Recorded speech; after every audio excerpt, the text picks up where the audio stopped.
اهلا وسهلا رشيقات الفنات، كنتمنى تكونوا كاملين بخير وعلى خير.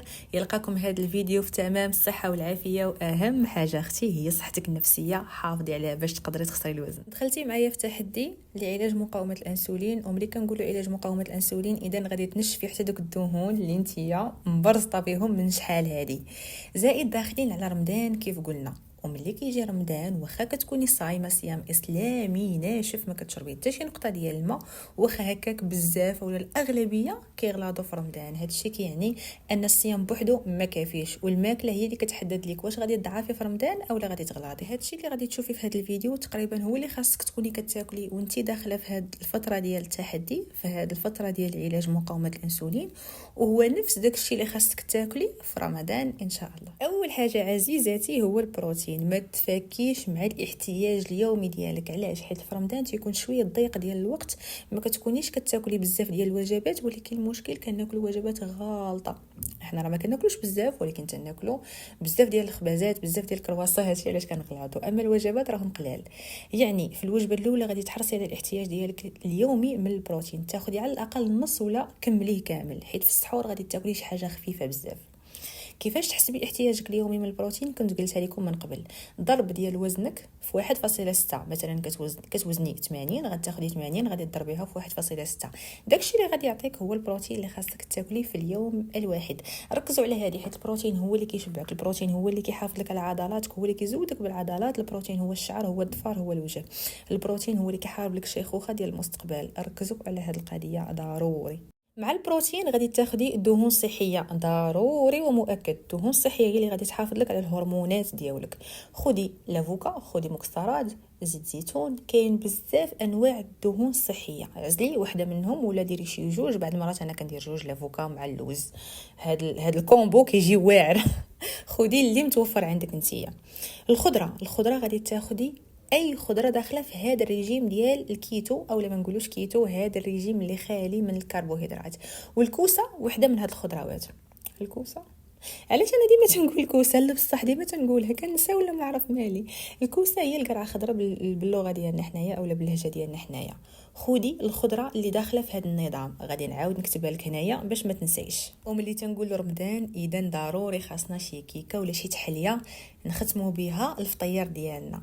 اهم حاجه ركزوا على هذه التحليه اللي نتيا باغي تاكلي، واخا تكون كيتونيه ما تاكليهاش بوحدها على اساس وجبه.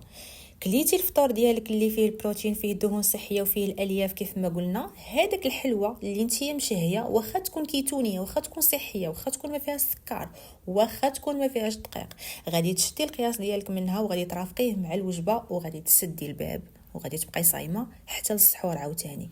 في وقت الصيام شربي قهوه، داكشي اللي كتشربي اتاي، ما تاكلي حتى شي حاجه حتى للسحور، واخا تكون صحيه. انا كنعاود نقولها لك، اولا غادي تخسري البروغرام كامل. مثلا عندك هاد الكيكه اللي انا غادي نصايب، هذه وحده من بزاف اللي مشاركه معكم، وكتجي زوينه بحال البسبوسه ديال الحرشه اللي كنرافقوا معها حتى الكوك. هذه بدون سميده، كتجي بحال الحرشه، بحال الكيكه ديال الحرشه، كلكم تتعرفوها. خديت جوج بيضات، خدي القياس اللي بغيتي نتيا. جوج بيضات، سكر اولا محلى غير غلطت وقلت سكر، هو راه محلى، ركزي معاه حيت الحلاوه ديالو مجهده. ديري غير القياس. هنا شويه جاتني حلوه حيت درت معلقه كبيره. جوج بيضات، محلى ستيفيا، الكوك، هنا درت كلشي خطره واحده، الكوك ودانون. بالنسبه لدانون راكم عارفين شنو كنستعمل نتوما. الناس اللي في المغرب عندكم هذا اليوناني قليل بزاف، غادي تستعملي بيرلي، حتى هو مخير. بيرلي حتى هو ناضي. ديري درت انا غير 2 معالق، ديري انت بحالي تقريبا الحك الصغير ديال البيرلي فيه غير 2 معالق كبار اصلا. حتى هو فيه نسبه ديال البروتين، البروتين فيه قليل ولكن ماشي مشكل، تيبقى من احسن الاختيارات. اش من بيرلي مادام حنا قاطعين السكر، اذا راه باينه بيرلي الاخضر وماشي الازرق.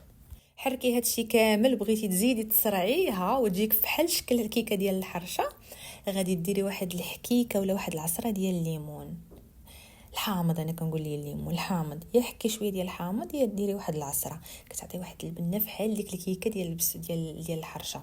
تيقولوا ليها البسبوسه ولا السمبوسه، انا راه كتغلط ليا مع البريوات، ما علينا. حركي هادشي كامل، زيدي الخميره وغتدخليها الفران، خليها طيب مزيان تعطيك داك اللون الذهبي، وقدميها مع الماكله. انا كنعاود نوصيك ما تخليهاش من مور الماكله تقولي حكا غناخذ داك الطريف ديالي صغيور وغادي نرافقو مع القهوه ولا مع اتاي. الناس اللي كيعالجوا مقاومه الانسولين ما كيديروش هكا نهائيا. خاصك تصومي ما بين الوجبه والوجبه. في وسط الصيام شربي اتاي، قهوه، الماء، شربي اللويزه، شربي القرفه. حاولي تشربي المشروبات الحارقه، حاولي تشربي المشروبات اللي كتنظم مستوى السكر. خليني انا كنصايب هاد الكيكه وانتي عطيني وديناتك مزيان وسمعيني. في رمضان ان شاء الله ضروري ساعه ديال المكانه، تجري فيها، تمشي فيها، نقزي فيها، اللي بغيتي ديريه. المهم ساعه ديالك. حاولي اختي ما تزابيش هاد الساعه ديال المكانه، راه غادي تفرق معاك بزاف. غادي تقولي لي ما عنديش الوقت، الماعن والطياب والسحور وبزاف الحوايج. انا بالنسبه ليا ما غاديش نسبق هذا الشيء، غادي نسبق ساعه ديال المكانه ديالي انا، حيت ملي غيخرج رمضان حتى شي واحد ما غيعقل عليا. اذا ضروري نفسي هو الاول قبل من الماعن، قبل من كل شيء. هذه كتبقى امور شخصيه، كل وحده وكيفاش كتعامل مع الامور ديالها، ما ندخلوش في التفاصيل. ولكن على الاقل الا كنتي كتمشي للجامع في الطوموبيله اولا كتاخدي شي وسيله نقل، حاولي هاد المره اولا هاد العام ما تركبي حتى شي حاجه، لا الطوموبيله لا حتى شي وسيله نقل. سيري على رجليك ورجعي على رجليك، حيت طبعا الجامع اللي غادي تكوني كتمشي ليه، هادشي الا كنتي كتصلي في الجامع، كاين بزاف اللي كيصليو في الدار. قلت لك الجامع اللي تمشي تصلي فيه تيكون بعيد بواحد 30 اولا 15 دقيقه بنمشي. استغلي هذيك 30 دقيقه ولا 15 دقيقه وانتي كتمشي ورجعي كتمشي، غادي تفرق معاك بزاف. الحاجه الثانيه اللي نوصيك عليها هي الطبله المغربيه، كتكون عامره بالمخبوزات، عامره بالحلويات، كل شيء غير معجنات، وهذا الشيء يقدر ياثر عليك وتخسر الريجيم وتاكلي شي حاجه. هذا الشيء علاش قلت لك بداي بالبروتين بالدهون الصحيه، راه غادي تشبعي. حتى الا دقتي معاهم ما غاديش تاكلي ديك الكميه اللي كنتي كتاكلي شحال هذه. ثالث حاجه، حاولي اي حاجه تهيتيها قاديها صحيه.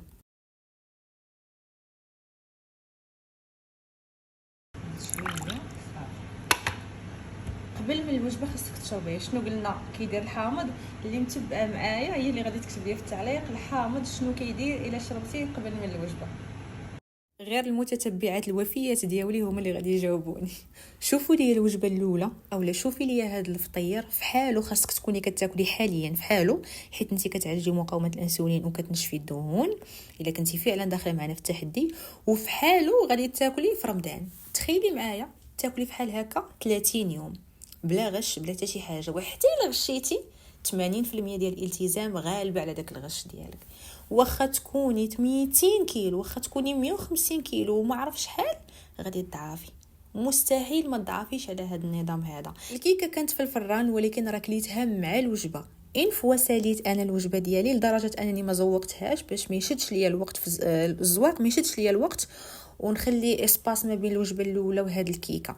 ديك الساعه انا طفيت عليها الفران وخديت هذا المورسو هذا، رافقت معاه واحد شويه ديال القهوه، قهوه كحله، وكنهرسها بشويه ديال الحليب خالي من اللاكتوز، تشهيتها وصافي. حتى انت الا كنتي كتشهي قهوه، يا اما غادي تاخدي حليب اللوز، انا كنستعملو في القهوه البارده. الا كنتي تنتي في حالي ما كيعجبكش حليب اللوز في قهوه سخونه، غادي ديري شويه ديال الحليب خالي من اللاكتوز، غادي تاخدي 1 لتر، غادي تخليه في الثلاجه غير في هاد الوقيتات هذه اللي تشهي قهوه سخونه، يكون خالي من اللاكتوز. ركزي معايا، الثمن ديالو شويه زايد ولكن يطرو راه غادي يبقى لك مده طويله. وحتى الحليب ديال اللوز حتى هو غيبقى لك مده طويله، حيت غادي تشربي مره قهوه بارده. نجيو دابا للسحور. غادي تبان لكم الكميه قليله بزاف، ولكن اللي غادي نقول لك هو ملي غادي تتبعي هذا النظام اولا ملي غتتبعي هذا الريجيم، انت بوحدك الشهيه ديالك غادي تنقص، حيت غادي تكوني ضبطتي هرمون الانسولين. في السحور او الوجبه الثانيه خديت البلوبيري اللي داخل من ضمن الفواكه اللي داخله في هذا الريجيم، خديت اللوز كدهون صحيه، افوكادو كدهون صحيه، وخديت معاهم 2 ديال دانونات اللي هما زبادي يوناني واللي فيهم كميه طالعه ديال البروتين. هذا الشيء علاش الا خديتي بحال هذه الوجبه راه غادي تشبعي، حيت هاد الدانون فيه البروتين. غادي تاخدي انت بيرلي حتى هو فيه البروتين ولكن بكميه قليله بزاف، يعني انت غادي تكملي البروتين اللي ناقصك من البيض، مثلا البيض مسلوق او اومليت كيف ما بغيتي. المهم هو تقفلي احتياجك اليومي من البروتين في اليوم الواحد. ذكري هذه عندك تنسايها. وكان هذا هو الريجيم ديال اليوم، كان هذا هو الريجيم اللي غادي نمشيو عليه في رمضان ان شاء الله. نشوفكم في فيديو اخر، بسلامه.